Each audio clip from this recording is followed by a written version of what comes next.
Continuando con esta lección, vamos a ver ahora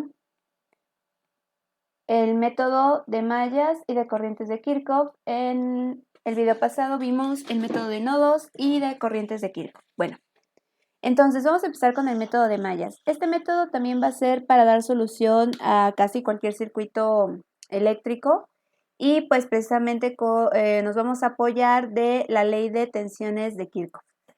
En este caso les presento el circuito que estaremos trabajando. Tiene dos elementos activos que son fuentes de tensión independientes, 6 elementos pasivos que son 6 resistencias.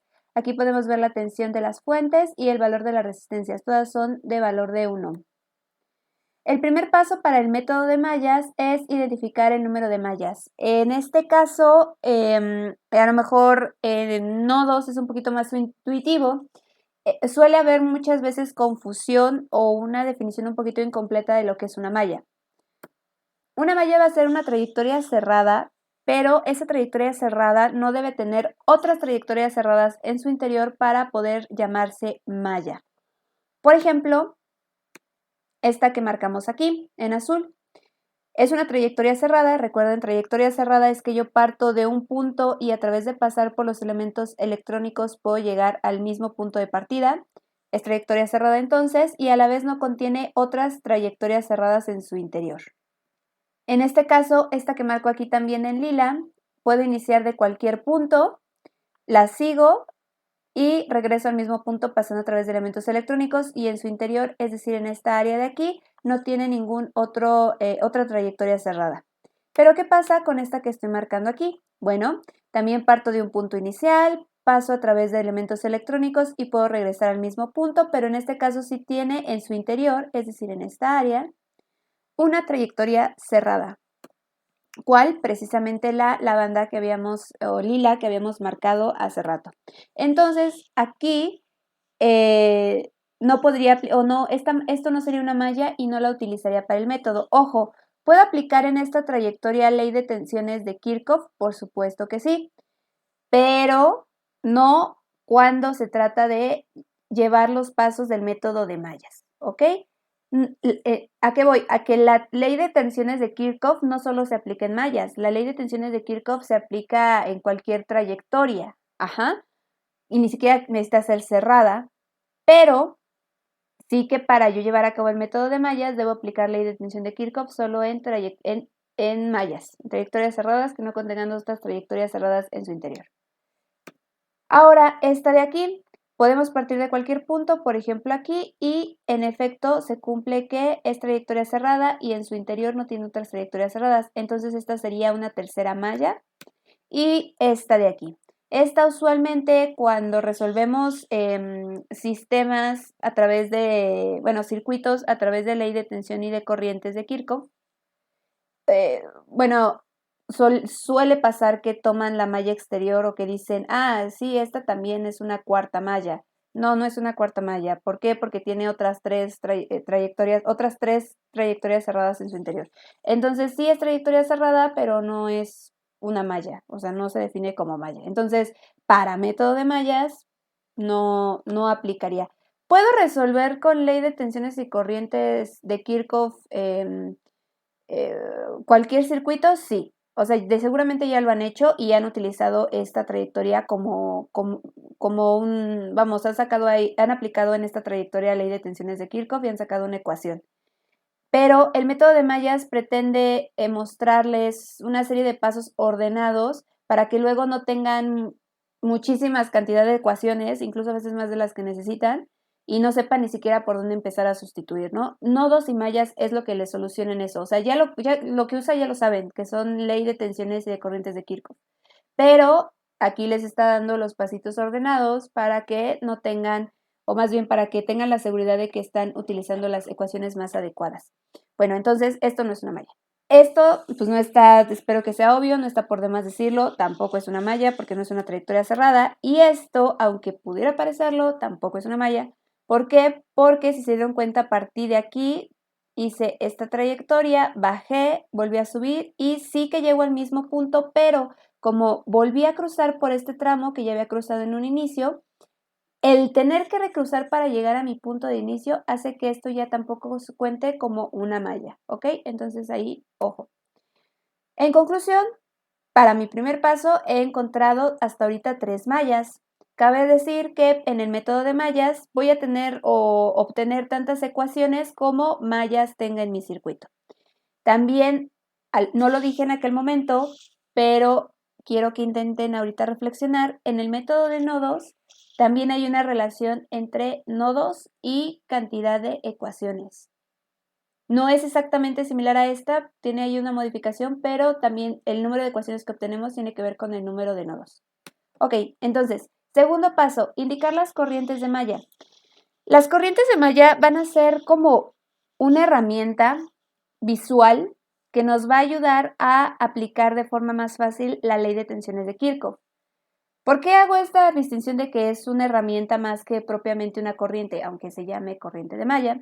Porque a veces cuando aplican este método o se ve este método, por lo menos de esta forma que yo se los voy a dar, se malentiende y creen que las corrientes de malla es la forma en la que originalmente están circulando las corrientes en el circuito. Y no, nada que ver.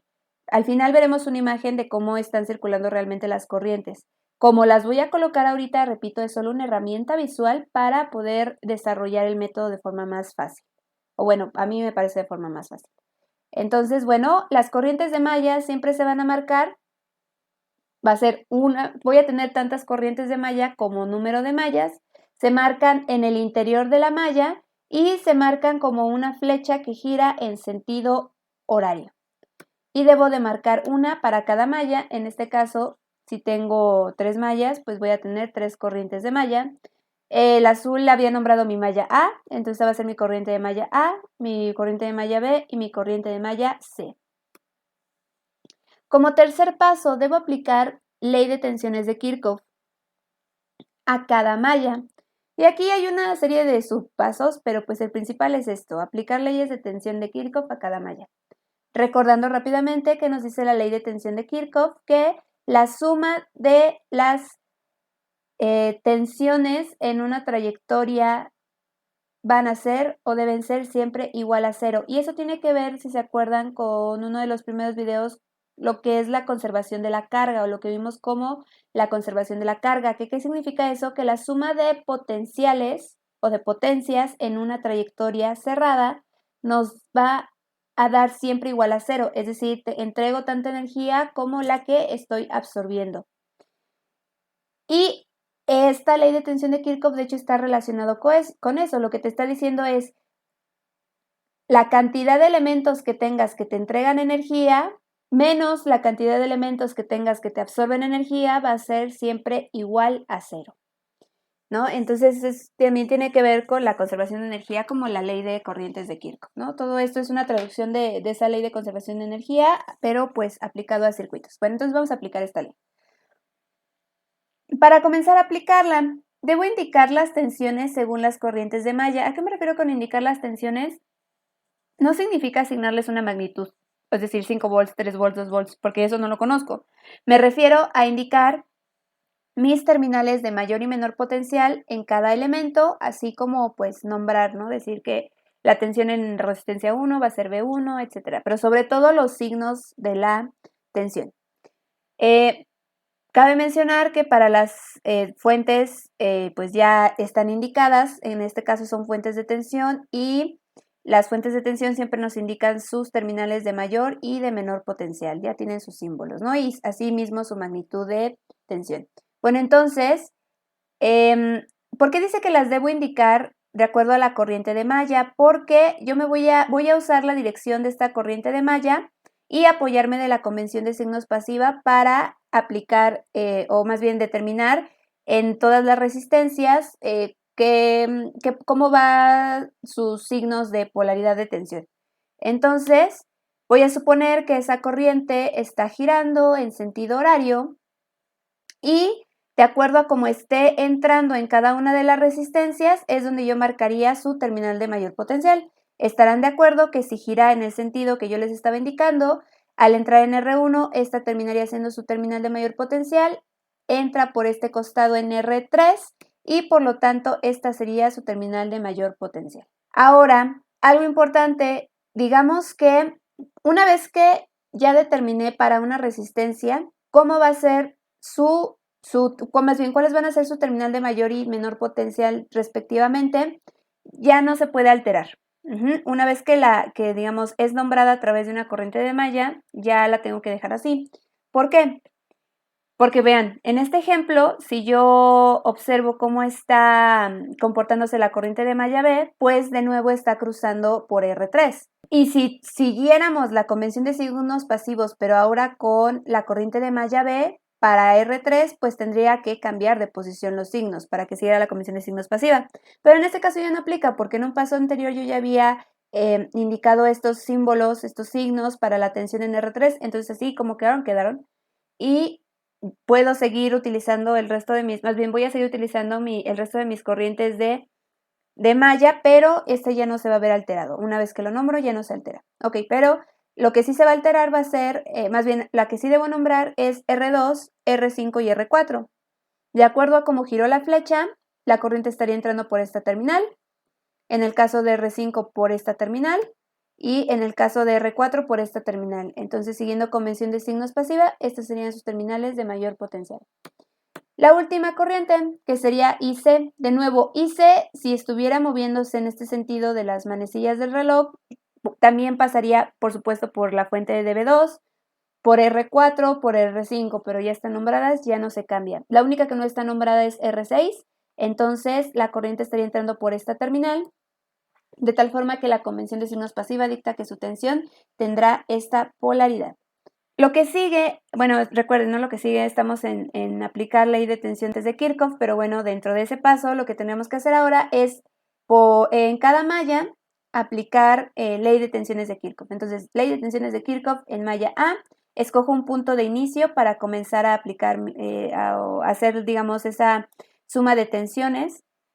Voy a comenzar de este punto, subo, me encuentro con mi fuente, tiene signo negativo. Es una subida de potencial, la indico con el signo menos. Luego me encuentro en mi resistencia, aquí hay una caída de potencial, la indico con el signo más. Luego, siguiendo la trayectoria de mi malla A, me encuentro con R3, de nuevo caída de potencial, la indico con su signo de más. Y aquí al fin llego a mi segunda fuente, de nuevo paso de más a menor potencial, hay una caída de potencial, lo indico con el signo más. Y ya estaría regresando a mi inicio. Ojo que aquí como lo estuve diciendo, vean, vuelvo a empezar mi trayectoria, paso de menor potencial, es decir, de una terminal de menor potencial a mayor potencial. Si hay un incremento de potencial, ¿por qué lo estoy indicando con signo negativo? ¿O por qué nos lo enseñan así? Porque en este caso vamos a la resistencia ahora. Estoy pasando de una terminal de mayor potencial a una de menor potencial. Entonces hay una caída aquí de energía. ¿Por qué carajo yo estoy usando un signo de más? Pues porque así es más fácil de recordar cómo hacer ley de tensiones de Kirchhoff. En mi opinión, ¿no? Lo más correcto es decir, pues si hay una fuente y paso de menos a más, pues es una subida de potencial. Entonces, hacer subida de potencial lo indico con el signo más. Aquí paso de más energía a menos energía, es una caída de potencial. Entonces, la tensión en resistencia 1 debe ser con menos. A mí así me suena más lógico, pero lo cierto es que pues da lo mismo. O sea, si es como un convenio. Ajá, si yo indico que las subidas de potencial las voy a poner negativas y las bajadas de potencial positivas, como está aquí, y sigo ese convenio a lo largo de todo mi método de mallas, va a funcionar. Ajá, pero ¿por qué se enseña a hacerlo así? Pues porque es más fácil decir, pues el símbolo que te encuentres, ese le pones. Pero pues realmente sería un poquito más correcto la otra forma. Bueno, eso ya es como dato, lo pueden hacer así perfectamente y también resulta, ¿no? De hecho, para facilitarnos las cosas, esta va a ser la convención que adoptaremos para la clase, como lo hicimos en el caso de las corrientes. Bueno, listo. Ya apliqué mi ley de tensiones de Kirchhoff en mi malla A. Sigue aplicar ley de tensiones de Kirchhoff en mi malla B. Partimos de este punto. B3 quedaría negativa, B2 quedaría positiva, B5 quedaría positiva y B4 queda positiva. Y ya regreso a mi punto, igual a 0 y queda ley de tensiones de Kirchhoff en malla B. Finalmente, ley de tensiones de Kirchhoff en malla C, inicio desde este punto. La tensión en B2 sería negativa. Luego paso por B4, por la resistencia 4 su tensión quedaría negativa, paso por la resistencia 5 su tensión quedaría negativa y de ahí vuelvo hasta la resistencia 6 cuya tensión quedaría como positiva en la ecuación y ya regresé a mi punto de inicio igual a 0 y aquí están mis ecuaciones de malla.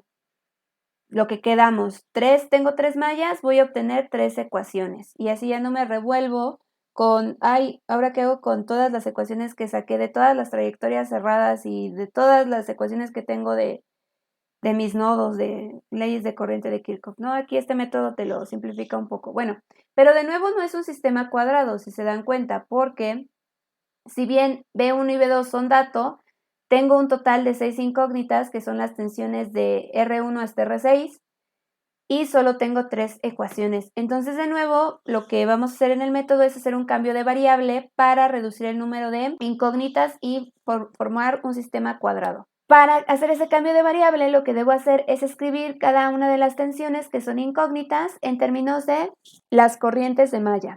¿Cómo hago eso? A través de la ley de Ohm. Entonces, cada malla va a tener una corriente circulando, digamos, una corriente de malla que está circulando en este sentido. Recuerden, así no están circulando las corrientes en el circuito realmente, solo es una herramienta visual para hacer este cambio de variable y no revolvernos tanto con las ecuaciones de ley de corrientes de Kirchhoff, que tendríamos que usar si no usáramos esta herramienta visual de corrientes de malla.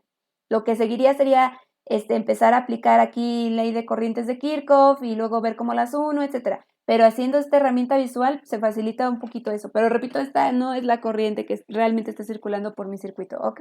Bueno, entonces voy a empezar a usar esta para, aplicando ley de Ohm, que todas estas tensiones, bueno, en este caso es mi primera ecuación, que B1 y B3 queden en términos de esta corriente de malla. Entonces, recordemos que mi corriente está girando en sentido horario. Entonces, si se dan cuenta, a través de R1 solo estaría pasando la corriente de malla A en este sentido, a través de R1. Es la corriente de malla que le corresponde a R1, entonces aplico ley de Ohm y me queda que la tensión de mi resistencia 1 es igual a la resistencia por la corriente que pasa a través de esa resistencia. Entonces ya dejé determinado la tensión en R1 en términos de corrientes de malla. Voy a seguir con R3. En este caso, recordemos que en total hay 3 corrientes de malla. Yo no las pongo todas al mismo tiempo para no saturar el esquema, pero están ahí, ¿no? En total son 3 corrientes de malla. Y en el caso de R3 está circulando 2 corrientes a través de ella. Entonces, ¿cuál corriente voy a tomar? Bueno, para empezar, las corrientes están circulando así, ambas en sentido horario. ¿Cuál es la diferencia? Bueno, que se dan cuenta, mientras que la corriente de malla A está entrando por la terminal positiva de R3, la corriente de malla B está entrando por su terminal negativa. Y aquí viene, bueno, como tal, la corriente que yo debería poner aquí es la resta de ambas corrientes. Pero ¿por qué debe ser una resta? Bueno, recuerden que cuando está pasando una corriente de la terminal de mayor potencial a la de menor potencial, lo que significa es que ese elemento está absorbiendo energía. Mientras que cuando la corriente pasa de una terminal de menor potencial a una de mayor potencial, lo que está significando es que esos electrones se están moviendo de menos a más. Entonces mi elemento está entregando energía para hacer que esos electrones se muevan de un punto inferior a un punto mayor. Entonces, a lo que voy es que mientras la corriente de malla A estaría, digamos, o nos estaría indicando que ahí hay una absorción de energía por parte de R3, la corriente de malla B nos estaría indicando que hay una entrega de energía, que R3 nos está entregando energía. Eso realmente no pasa, porque la resistencia vino a este mundo solo a absorber energía, a disiparla. Pero pues les digo, en la técnica del método de mallas, pues esta corriente de malla es lo que nos estaría indicando. Por eso les digo que estas corrientes no son las reales, porque no sucede eso en el mundo real, que una resistencia entregue energía.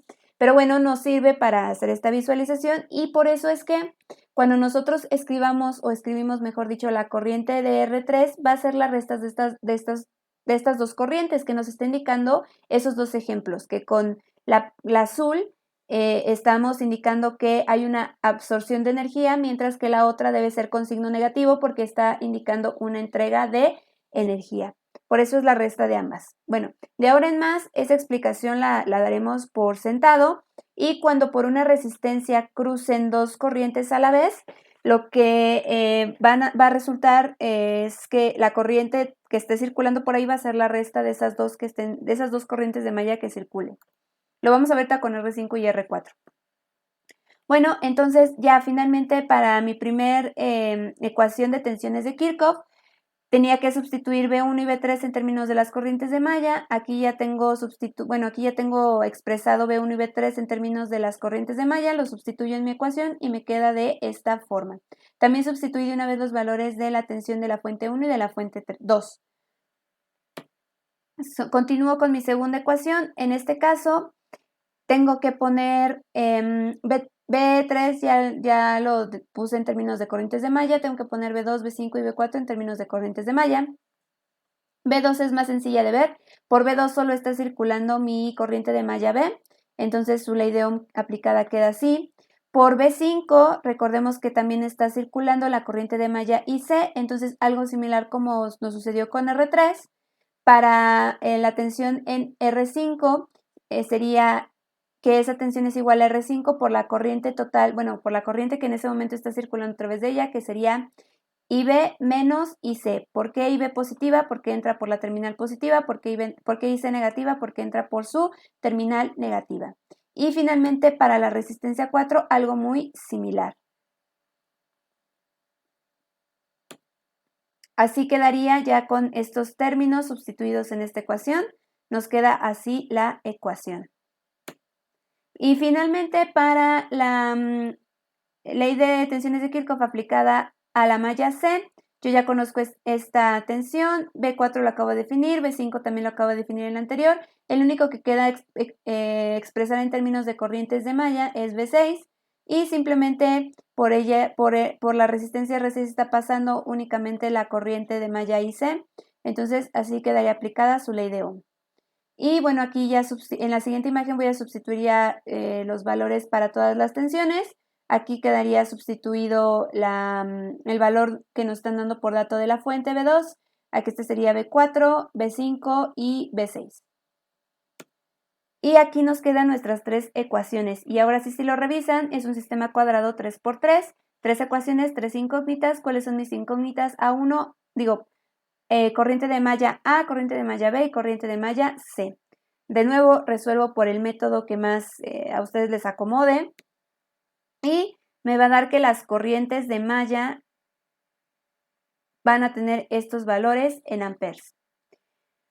Pero repito, esas no son las corrientes que están circulando por mi circuito realmente. Entonces, ¿yo qué tengo que calcular? Bueno, para cada resistencia, con base en estas corrientes de malla que calculé, regreso a cómo había puesto mis tensiones en términos de las corrientes de malla y comienzo a sustituir valores.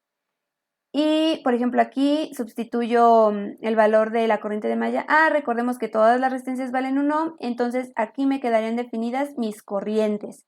Y ahora estas sí son las corrientes que están circulando por mi circuito. Entonces, yo puedo calcular cada una de las corrientes y les repito, esto ya es lo que de verdad está circulando en mi circuito. ¿Y cómo está circulando? Pues, o pasando a través de las resistencias, pues de esta forma. Miren, veamos, por ejemplo, la corriente 1 de la resistencia 1 tendría esta dirección. Recuerden, siempre siguiendo convención pasiva de signos, está en esta dirección. Luego, si se dan cuenta, entra este nodo y se divide en dos. En este caso, bueno, aquí no puse bien la punta de flecha, pero la punta de flecha iría aquí. Y tiene esa corriente una magnitud de 1.38 amperes. Por acá viene la corriente en R3 siguiendo convención de signos pasiva y tiene un valor de 0.31.